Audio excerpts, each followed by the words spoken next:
le fruit du secret. Il y a des secrets qu'on enterre si profondément qu'on croit qu'ils sont morts. Mais un secret, ça ne meurt jamais vraiment. Ça attend dans l'ombre.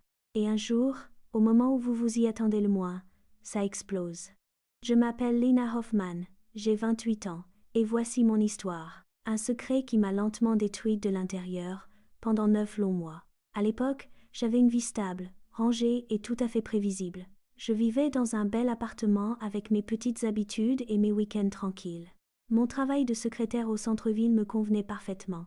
Tout semblait parfait en apparence, comme une image de magazine. Mais la perfection est souvent un masque pour masquer la cruelle vérité. Et puis il y avait Marcus, mon fiancé depuis déjà 4 ans. Grand, posé, travaillant dans le secteur bancaire. L'homme que les mères adorent. Poli, ponctuel, bien élevé. Il était la définition même du respect. Il parlait de mariage depuis 2 ans, et disait que j'étais sa priorité. J'y croyais de tout mon cœur, parce que j'avais besoin de stabilité. Tout a commencé un vendredi soir de novembre, froid et pluvieux. J'avais mis la table proprement, allumé une bougie, mis de la musique douce. 19, pas de Marcus. Vink, son téléphone sonnait dans le vide. 21 heures, j'avais envoyé 3 messages sans aucune réponse de sa part. J'essayais de me rassurer. Le travail, la route, les bouchons de Munich. À 22h30, quand la porte s'est enfin ouverte, l'atmosphère a changé. Marcus sentait le parfum d'une autre femme, un parfum étranger et sucré. Je l'ai regardé droit dans les yeux. Il a immédiatement regardé le sol. Dans ce silence de 3 secondes, j'ai compris que quelque chose s'était fissuré. Je savais que rien ne serait plus jamais vraiment pareil entre nous. Les jours suivants, je n'ai pas crié. J'ai observé en silence. Marcus qui se levait la nuit pour répondre à des messages secrets. Il riait doucement au téléphone et raccrochait dès que j'entrais. Chaque petit signe s'ajoutait aux autres, construisant une image insupportable. Je refusais encore d'accepter ce qui se dessinait devant mes yeux. Puis un soir, son téléphone a vibré sur la table de nuit alors qu'il dormait. Toute ma raison me disait de ne pas toucher à ce téléphone. Sur l'écran, un message d'une certaine Sophie. Ce bébé a besoin de son père. J'ai relu ce message 3 fois, les mots dansaient devant mes yeux. J'ai reposé le téléphone exactement où il était, comme une bombe désamorcée. Je suis allée aux toilettes et j'ai fermé la porte à clé. Là, dans le noir complet, j'ai pleuré sans faire aucun bruit. Parce que Marcus dormait et je ne voulais pas qu'il sache que je savais. Pas encore. Le secret devait rester le mien pour le moment. La douleur était immense, mais le besoin de vérité l'était encore plus. Sophie Richter. Je connaissais ce prénom, une connaissance commune. Une fille croisée lors de soirées, toujours souriante et bien habillée. Le genre de fille qu'on remarque sans vraiment y prêter attention. Je n'aurais jamais imaginé qu'elle portait l'enfant de mon futur mari. J'ai commencé à enquêter discrètement, comme une étrangère dans ma propre vie. J'ai parlé à Jana Müller, ma meilleure amie depuis le lycée. J'ai posé des questions déguisées en simple curiosité. Et Jana a baissé les yeux, c'est là que tout s'est effondré. Depuis combien de temps? J'ai demandé, ma voix à peine audible. Elle a mis longtemps avant de répondre, 8 mois, Lena.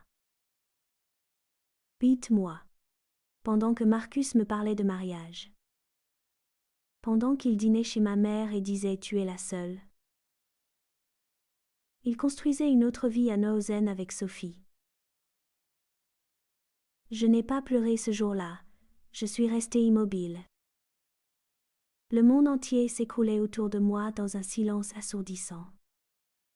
J'ai fonctionné comme un robot pendant les semaines suivantes. Je souriais aux collègues et répondais normalement à Marcus. Des mensonges pour survivre et gagner un temps précieux. J'allais attendre que le bébé naisse. C'était ma décision froide. En attendant, je préparais mon futur loin de cet enfer de mensonges. J'ai commencé à noter dans un carnet tout ce que je savais. Comme si écrire rendait la douleur un peu plus supportable. Marcus ne voyait rien, trop occupé par sa propre double vie. Il continuait à planifier notre mariage avec un cynisme effrayant.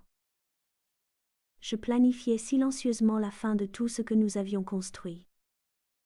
Un matin, un message de Jana, c'est pour cette nuit. Sophie était à l'hôpital Klinikum Großhadern pour accoucher. J'ai répondu simplement, je sais, 2 mots lourds de sens. Le lendemain matin, Marcus est arrivé avec des roses rouges. Il voulait juste me voir, disait-il, avec son sourire hypocrite. Je lui ai préparé du café, je me suis assise en face de lui.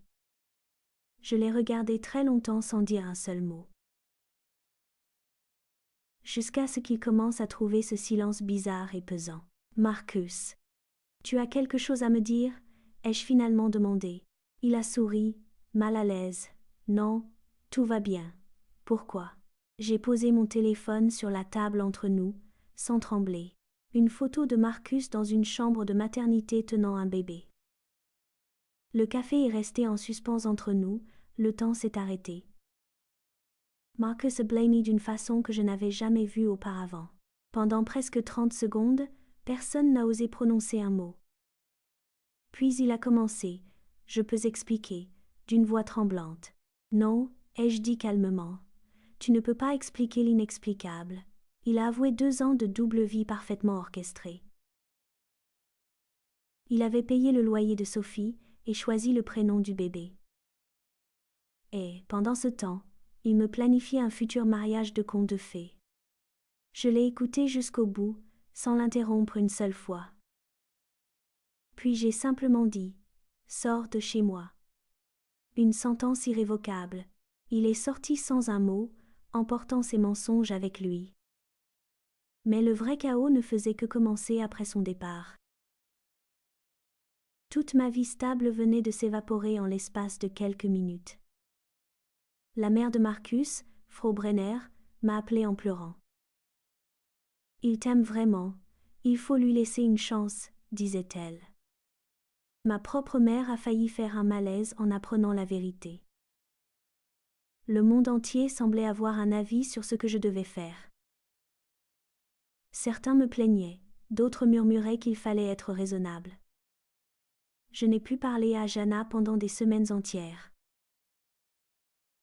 8 mois de silence de sa part étaient aussi une trahison.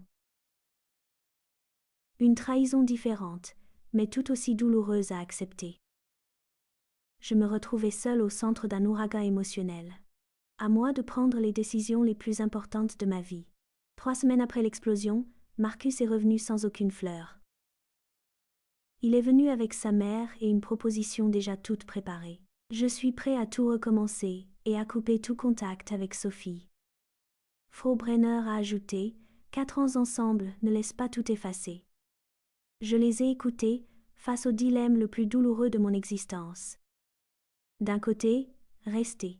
4 ans de relation ne s'évaporent pas si vite. Mais rester voulait dire accepter l'existence de cet enfant à Munich. Un enfant qui allait grandir et avoir besoin de son père biologique. Cela signifiait Sophie dans ma vie pour toujours, pour chaque Noël. Construire un mariage sur des fondations que je savais déjà fissurées. De l'autre côté, partir. Me respecter, refuser de partager l'homme que j'aime. Mais recommencer à 0 à 28 ans, c'est affronter les regards pesants. Elle n'a pas su garder son homme, murmurait-il déjà dans mon esprit. Affronter cette solitude qui fait peur la nuit dans le noir complet. Il n'y avait pas de bonne option, seulement 2 douleurs différentes. Cette nuit-là, je n'ai pas dormi. J'ai relu mon carnet depuis le début, chaque page, chaque larme retenue dans le secret des toilettes. J'ai pensé à la femme que je voulais vraiment être au fond de moi. Pas la femme qui reste par peur, mais celle qui se respecte assez pour partir. Le choix était fait. Je n'avais plus besoin de douter désormais. Le lendemain matin, j'ai appelé Marcus. Ma voix était calme et froide. Je ne reste pas Marcus, parce que je m'aime aussi, ai-je dit. Tu as un fils maintenant. Sois son père pleinement, ai-je ajouté. J'ai raccroché. J'ai ouvert la fenêtre sur les toits de Schwabing. Pour la première fois en 9 mois, j'ai enfin respiré, vraiment respiré. 6 mois plus tard, j'étais une femme différente et plus solide. J'ai obtenu une promotion au travail et repris mes vieilles passions. Pas guéri entièrement, on ne guérit jamais vraiment d'une telle trahison. Mais j'étais debout, fière d'avoir eu le courage de me choisir moi-même. Marcus a épousé Sophie, mais les rumeurs disent que ça ne va pas très bien. Un secret ne protège personne. Il empoisonne lentement ce qui le porte. Il ronge de l'intérieur et explose toujours au pire moment possible. Parfois, le choix le plus douloureux est le seul qui permet de se regarder. J'ai choisi moi-même.